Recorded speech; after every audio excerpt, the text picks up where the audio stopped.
ॐ सदाशिवसमारम्भां शङ्कराचार्यमध्यमाम् अस्मदाचार्यपर्यन्तां वन्दे गुरुपरम्परां वसुदेवसुतं देवं कंसचाणूरमर्दनं देवकी परमानन्दं कृष्णं वन्दे जगद्गुरुम्.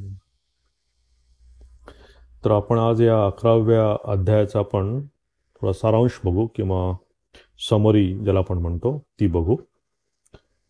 आणि आपण बघितलं होतं हा पूर्ण अध्याय. यामध्ये भगवंतांनी अर्जुनाला ह्या पूर्ण समष्टीचं जे ह्या समष्टीमध्ये पूर्ण भगवंत कसे भरलेले आहे कणाकणामध्ये त्याचं दर्शन आपल्याला त्यांनी दिलं होतं. तर आता हे 11वा अध्याय जर समजून घ्यायचा असेल व्यवस्थित तर आपल्याला हे पहिले जे आपण अध्याय वाचले आहेत त्याचं थोडं स्वरूप पण चांगलं व्यवस्थित समजून घ्यायला पाहिजे. विशेषतः 7व्या अध्यायापासनं तर 9व्या अध्यायापर्यंत हे अध्याय समजून घ्यायला पाहिजे, कारण हा आहे बेस.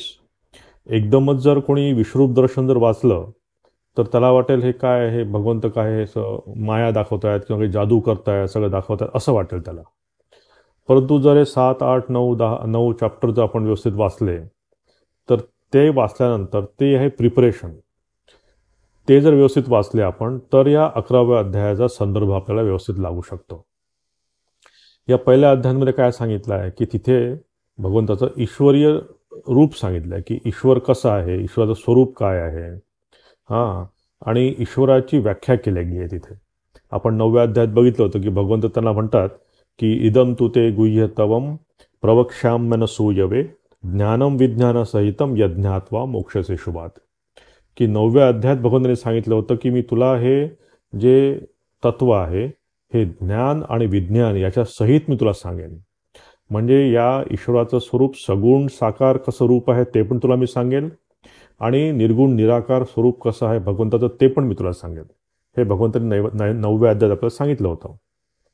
आणि तेव्हा ते म्हटलं होतं की राजविद्या राजगुह्यम, की ही जी विद्या आहे ही फार गुह्य विद्या आहे. ही सरसकट कोणाही लोकांना मिळत नाही, कारण त्यासाठी श्रम लागतात. तर ही राजविद्या राजगुह्यम पवित्रम इदम उत्तमम हे जे ज्ञान आहे हे भगवंतांनी आपल्याला सांगितलं होतं 9व्या अध्यायात की अर्जुना तुला मी हे सांगेन. आणि हे झाल्यानंतर आपण 10व्या अध्यायात बघितलं होतं की तिथे विभूती योग आपण बघितला होता की प्रत्येक चर अचर या सगळ्या याच्यामध्ये भगवंत कसे भरलेले आहे. हां, की मी ऐरावत कसा आहे, मी या हिमालय कसा आहे, मी जपामध्ये यज्ञामध्ये मी जपयज्ञ कसा आहे. म्हणजे प्रत्येक गोष्टीमध्ये त्या विभूती भगवंताचं हे पूर्ण विभूती या सृष्टीत जी भरलेली आहे भगवंताची विभूती ती त्यांनी या 10व्या अध्यायात आपल्याला सांगितली होती आणि तो पूर्ण आपण अध्याय बघितला. मग नॅचरली अर्जुनाला हा 10वा अध्याय बघितल्यानंतर किंवा ह्या सगळ्या विभूतींचं दर्शन झाल्यानंतर त्याला आता लक्षात आलं की प्रत्येक जर गोष्टीमध्ये भगवंत भरलेले आहेत, प्रत्येक गोष्टीमध्ये जर भगवान आहेत तर मग ते कसे दिसत असतील. आपल्याला तसं होतं की आपण समजा वाचलं की आपल्याला असं असे भगवान आहेत, भगवान स्वरूप असं आहे, भगवंत असे आहेत, हे जरी आपल्याला माहीत असलं तरीही केव्हा तरी आपल्याला मला शंका येते की हे तर फक्त माझं वाचन झालं किंवा मी फक्त ऐकलं, पण खरोखर भगवान कसे दिसत असतील. तर असंच इथे अर्जुनाचं झालं की 9व्या अध्यायात 7व्या 8व्या 9व्या अध्यायामध्ये भगवंताचं ईश्वराचं स्वरूप त्यांनी सांगितलं की ईश्वर कसं आहे काय आहे ते सांगून झाल्यानंतर आता त्याला त्याची बघायची इच्छा झाली आहे, ॲक्च्युली बघायची त्याला इच्छा झाली आहे. परंतु तो त्यासाठी अजून पात्र झालेला नाही आहे, कारण त्या प्रकारची प्रिपरेशन, त्या प्रकारची साधना किंवा त्या प्रकारचा त्याचा अजून मनोभाव तयार झालेला नाही आहे. तरीही भगवंत त्याच्या सोबत आहेत म्हणून भगवंतांनी त्याला हे पूर्ण विश्वरूप दर्शन सांगितलं.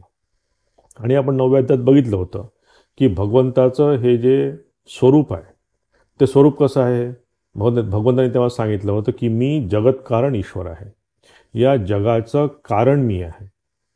आणि तिथे आपण बघितलं होतं की भगवंत हे दोन्हीही कारण आहे. दोन्ही कारण म्हणजे कुठले की उपादान कारण आणि निमित्त कारण.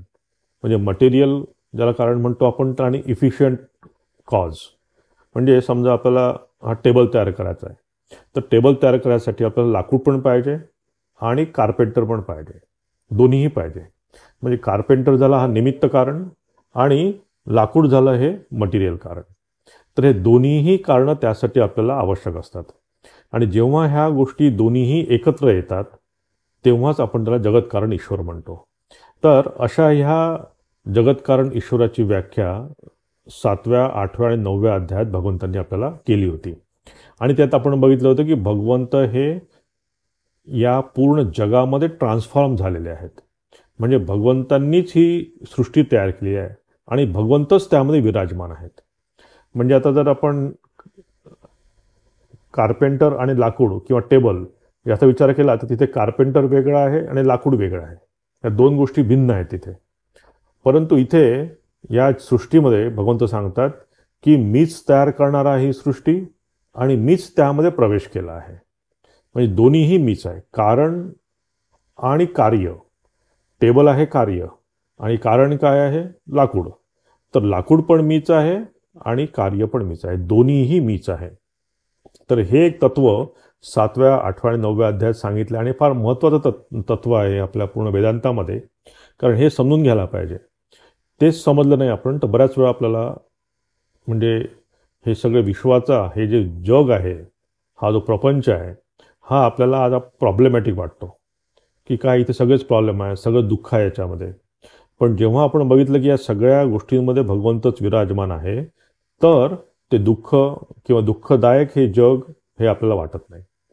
म्हणून इथे भगवंत म्हणतायत की ह्या कार्य आणि कारण या दोन्हीमध्ये मीच आहे, अभेद आहे. म्हणजे समजा तुम्ही कुठे सकाळी घराच्या बाहेर पडला आणि बघितलं की तिथे कुठे कुंभाराचं घर आहे आणि त्यांनी त्याच्या अंगणामध्ये मोठा मातीचा ढीग केलेला आहे, ओल्या मातीचा ढीग तिथे ठेवलेला आहे आणि तुम्ही बघितलं की निश्चित ओली माती तिथे पडलेली आहे. मग तुम्ही संध्याकाळी पुन्हा परत जाताना बघता की कुंभाराच्या त्या घरामध्ये त्यांनी काय केलं आहे की त्यांनी वेगवेगळ्या त्या मातीच्या मूर्त्या तयार केल्या आहेत. गणपतीची मूर्ती आहे, काली मातेची मूर्ती आहे, सरस्वती मूर्ती, अशा मूर्त्या त्यांनी तयार केलेल्या आहेत. तुम्ही जर बघितलं की अरे ती माती कुठे गेली, पण ती मातीच आहे. म्हणजे दिसते आहे कुंभाराची वेगळ्या त्या गणपतीची मूर्ती, कालीची मूर्ती किंवा दुर्गेची मूर्ती दिसते आहे, पण आहे काय तिथे? मातीच आहे शेवटी. आणि जर समजा तिथे प्रचंड पाऊस आला खूप जोरात आणि पूर्ण ते सगळी मातीची काय जे काही कच्च्या मातीची जे काही त्यांनी मूर्त्या केल्या होत्या त्या सगळ्या पुन्हा झाल्या आणि पुन्हा माती तयार झाली. म्हणजे झालं काय की त्या मातीतनंच त्या मूर्त्या तयार झाल्या. काही वेळापूर्वी त्याला आपण नाव आणि रूप दिलं की हा गणपती किंवा हा दुर्गा किंवा ही काली, नाव आणि रूप दिलं आणि जेव्हा प्रलय झाला तेव्हा पुन्हा ते त्याचप्रमाणे मातीमध्ये गेलं. म्हणजे हे जे जग आहे हे अव्यक्तामधनं निघतं. अव्यक्त म्हणजे जिथे काहीच नव्हतं तिथून निघतं. आधी फक्त माती होती, मातीमधनं ती मूर्ती तयार झाली आणि पुन्हा मातीत झाली. तसंच ह्या अव्यक्तामधनं हे जग तयार होतं आणि हे नामरूपाला आलेलं जग आपण बघतो आणि पुन्हा याचा विलय किंवा प्रलय याचा पूर्ण पुन्हा त्या सच्चिदानंद ब्रह्मामध्ये किंवा ईश्वरामध्येच होतो. तर असं हे स्वरूप ह्या 7 ते 9 अध्यायामध्ये भगवंतांनी सांगितलं आणि ते सगळ्यात महत्त्वाचं होतं समजून घ्यायसाठी. कारण ते जर नाही झालं तर आपल्याला हे पूर्ण जे काही आपण बघितलं भगवंताचं 11व्या अध्यायात जे काही सगळं स्वरूप बघितलं ते आपल्याला फक्त असं वाटेल की माईक काहीतरी त्यांनी दाखवलं आहे, काहीतरी जादूगार आला आणि जादूगारांनी सगळं दाखवल्या गोष्टी अशासारखं ते वाटेल.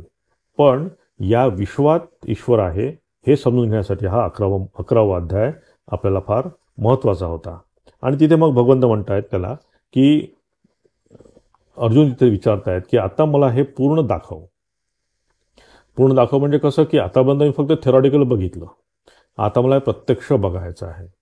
आणि त्यासाठी म्हणून मला दिव्य चक्षु भगवंत म्हणतात की तुला असं मी दाखवू शकत नाही. तिथे अर्जुन म्हणतो मदनुग्रहाय परमम गुह्य मध्यात्म सौन्नितन. हे गुह्य तत्व 9व्या अध्यायात आपण बघितलं की गुह्यतमम पवित्रम इदम उच्चते. राजविद्या राजगुह्यम असं ते 9व्या अध्यायात भगवंतांनी सांगितलं होतं.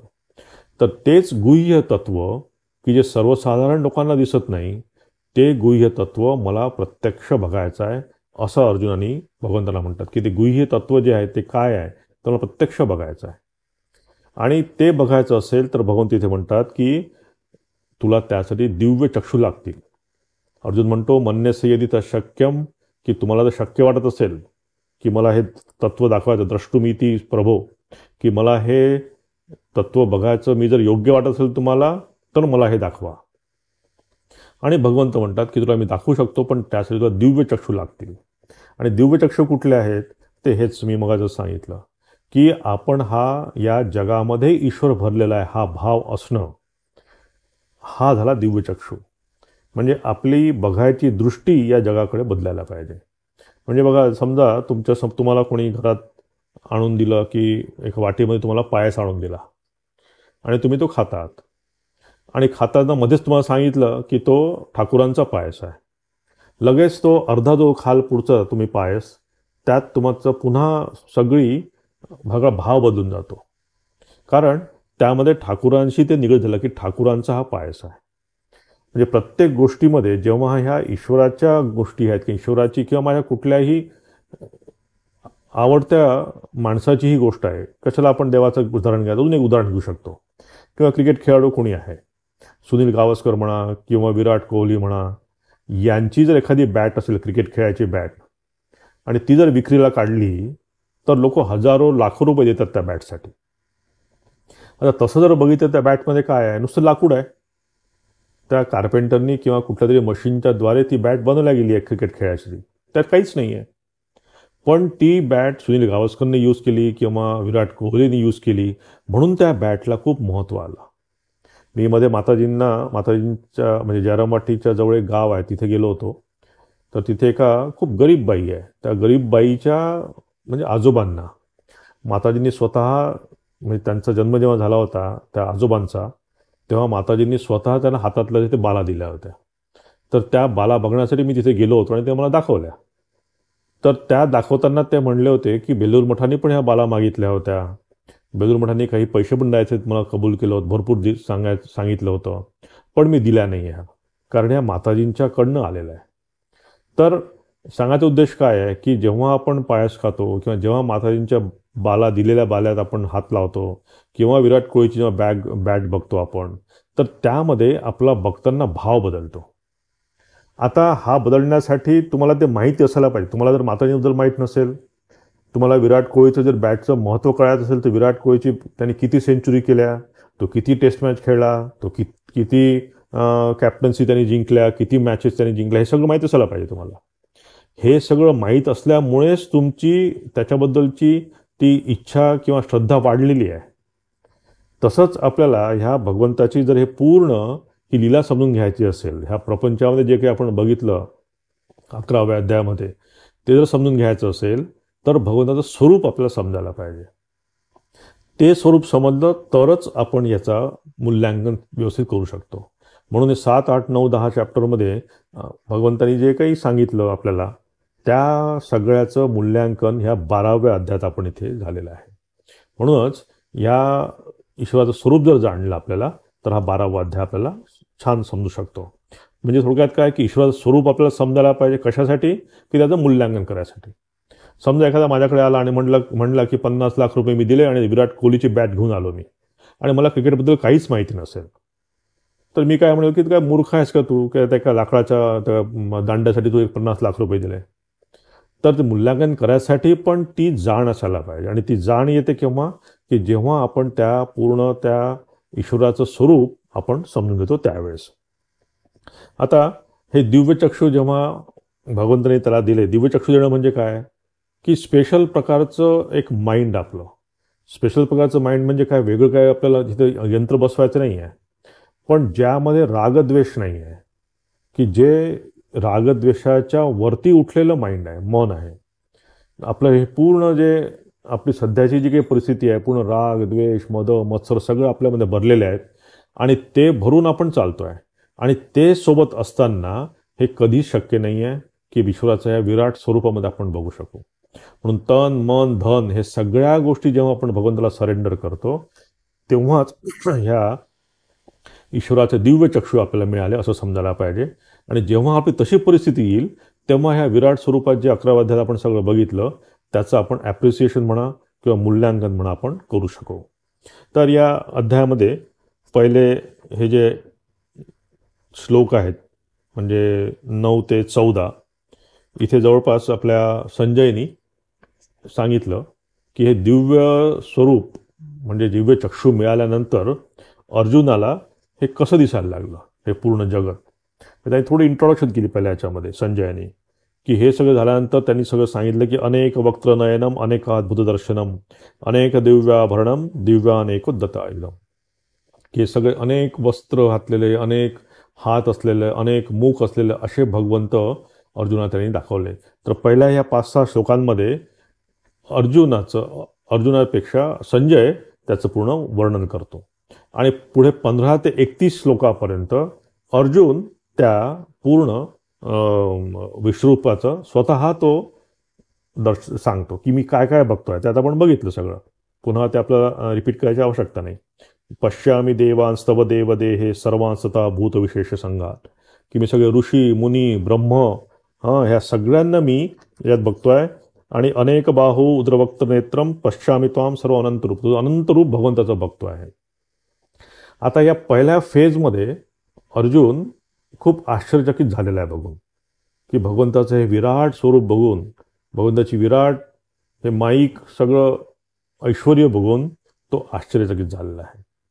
परंतु हळूहळू जेव्हा तो हे सगळं बघतो आणि जेव्हा भगवंत त्यांच्या प्रलयंकारी रूपामध्ये येतात, त्यांनी आतापर्यंत ते सांगितलं, पण नंतर जेव्हा हळू भगवान स्वतःचं स्वरूप चेंज करतात, तेव्हा जेव्हा ते म्हणतात की हे सगळे जे काही योद्धा आहेत, हे शूरवीर आहेत, हे सगळे शूरवीर त्यांचं आता सगळं प्रारब्ध संपलं आणि ते सगळे माझ्यात सामावणार आहेत, तेव्हा हळूहळू त्याला आता भय त्याच्या मनामध्ये तयार होतं. की तेव्हा भगवंत म्हणतात की कालोस्मी, की मी काल आहे आणि या सगळ्यांचा आता विनाश करण्यासाठी मी इथे आलेलो आहे. आणि त्यावेळेस सेकंड फेजमध्ये अर्जुनाला भय वाटतं. इथे भय वाटायचं कारण म्हणजे कारण त्यांनी अजून पूर्ण भगवंताचं स्वरूप त्यांनी जाणलेलं नाही आहे, त्याला दिव्य चक्षु तसेच मिळालेले आहेत आणि त्यामुळे त्याच्यामध्ये भयाची ती भावना उत्पन्न झालेली आहे. म्हणून सुख दुःख जरा व्याधी ह्या सगळ्या गोष्टी आपण समजून घ्यायला पाहिजे की ह्या असणार आहेत, ह्या कधीच कोणाला सुटलेल्या नाही आहे.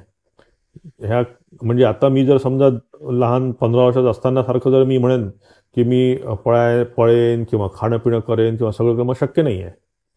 म्हणजे आपण त्याप्रमाणे आपल्यामध्ये परिवर्तन आणायला पाहिजे.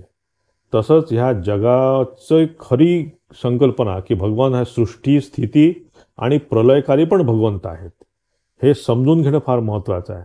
आणि ते समजून नाही घेतलं तर आपल्याला ह्या जगात असलेलं दुःख जरा व्याधी मृत्यू यापासून आपल्याला भय वाटू शकतं.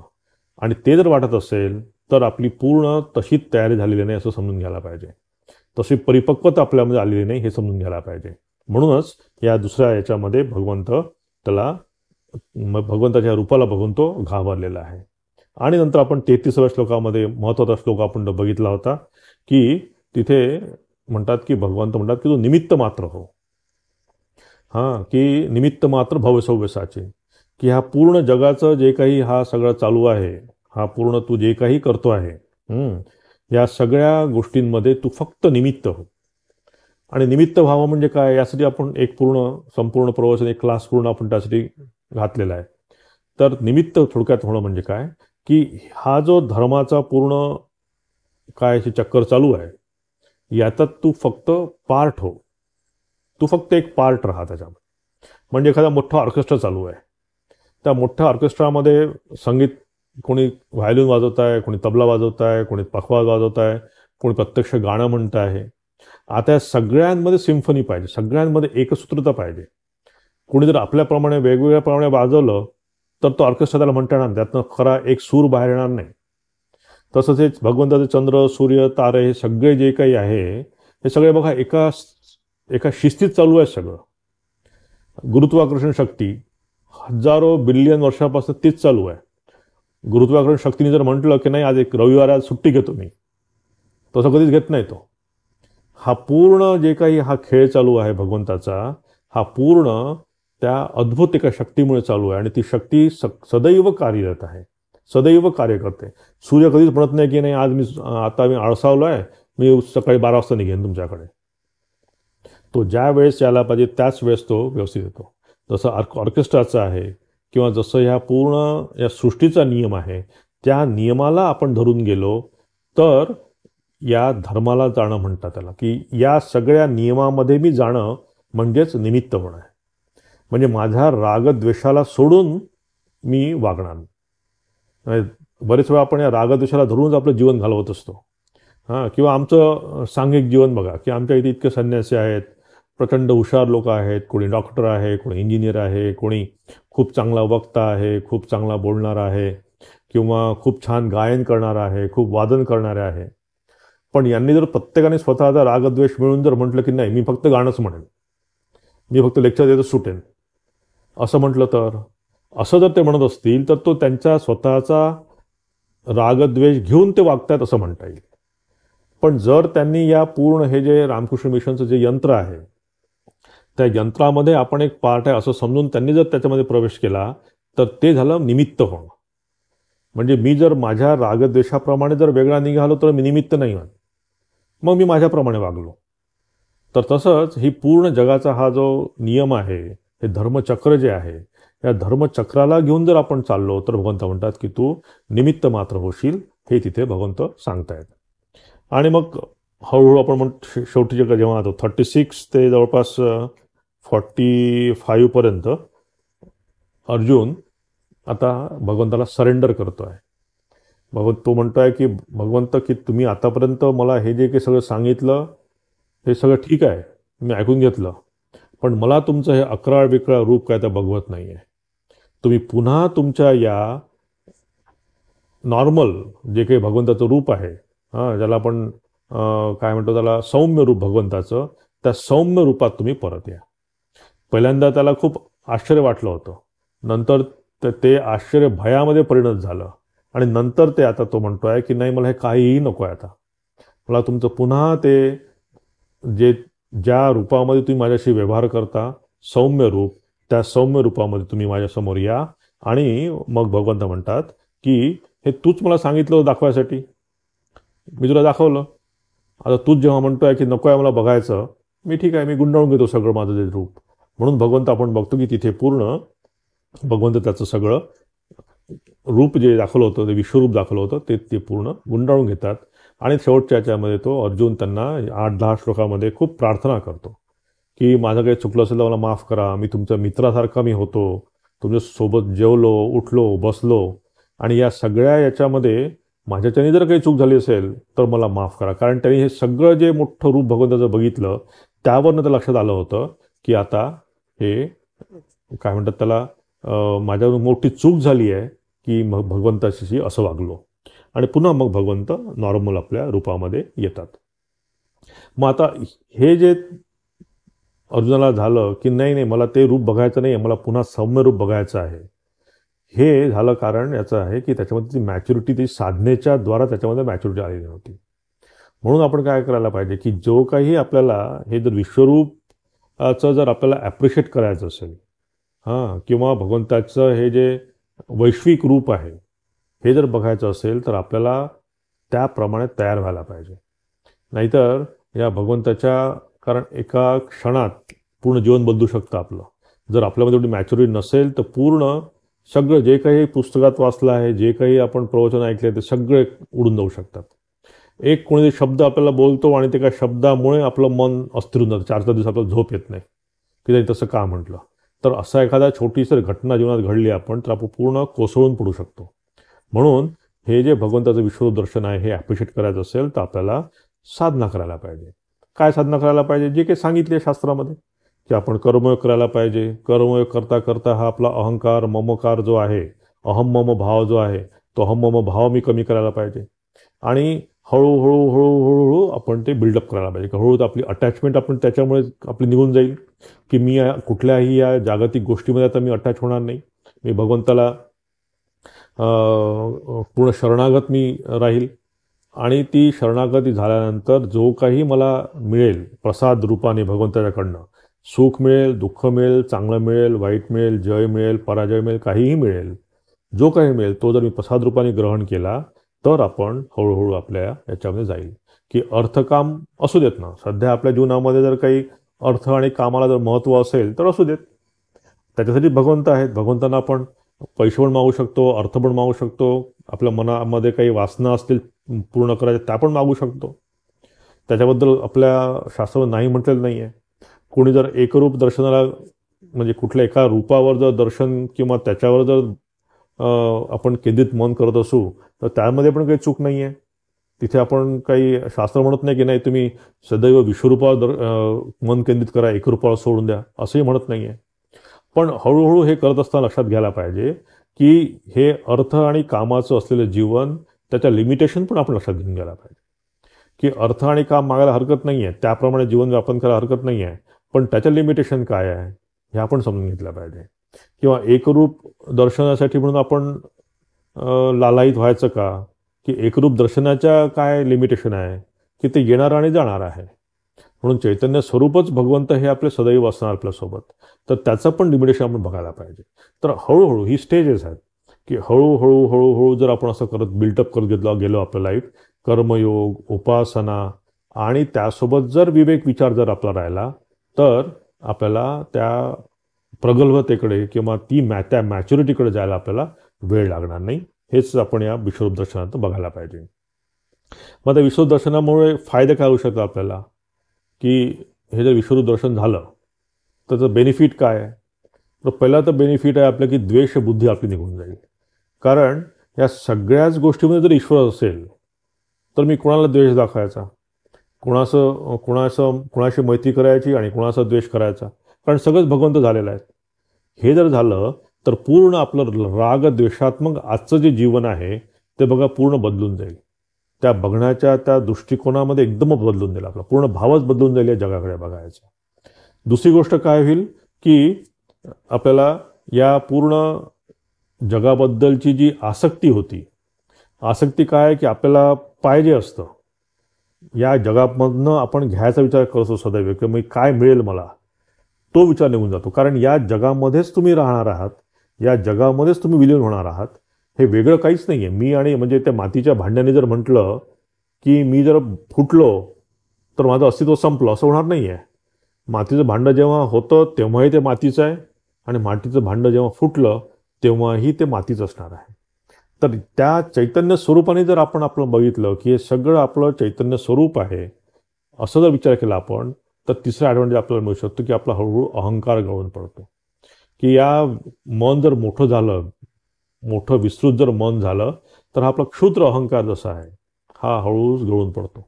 मागच्या क्लासमध्ये आपण बघितलं की ही जे मिल्की वे आहे, जी गॅलेक्सी आहे, हे किती मोठी प्रचंड ह्या गॅलेक्सीचं सगळं विस्तार आहे. आणि त्या विस्तारामध्ये कुठे पृथ्वी, कुठे आपण, कुठं भारत, कुठे एकट्या त्या कोपऱ्यामध्ये कुठेतरी एका शहरामध्ये आपण बसलेलो आहेत. आणि त्या छोट्याशा विश्वाला घेऊन आपण किती गोष्टी चालू असतात आपल्याला, की त्या छोटंसं विश्व घेऊन या जगामध्ये आपण वावरत असतो. म्हणून ह्या सगळ्याचा विचार करून आपल्या मनामध्ये जो सध्या ह्या जगाकडे बघायचा दृष्टिकोन काय आहे की जग प्रॉब्लेमॅटिक आहे, जग दुःखदायक आहे, हा जो भाव आपल्या मनामध्ये आज आहे तो भाव हळूहळू त्या प्रमाणातून निघून जाऊ शकतो. तर यातनं काही हे असे काही बेनिफिट ॲज ए इंडिव्हिज्युअल साधक आपल्याला मिळू शकतात. तर ह्या विश्वरूप दर्शनाचा बद्दल आपण हे बघायला पाहिजे.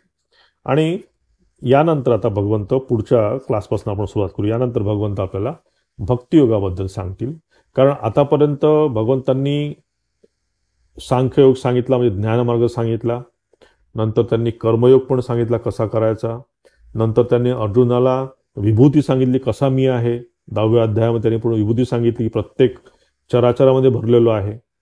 आणि 11व्या अध्यायामध्ये त्यांनी प्रत्यक्ष दर्शन पण करून दिलं, तरीही अर्जुनाचे डोळे उघडलेले नाही आहेत.